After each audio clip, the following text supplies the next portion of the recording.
Welcome back. In today's quick guide, I'm going to show how to allow data usage on Snapchat even when your phone's data saver is turned on. This is especially useful if you're missing snaps, messages, or notifications while trying to save mobile data. Let's get right into it. First, unlock your phone and open the Settings app.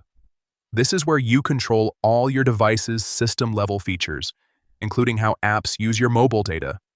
Once you're inside Settings, scroll down and look for either Apps or App Management, depending on your device. Tap on it to open the list of all installed apps. Now, scroll through the list until you find Snapchat.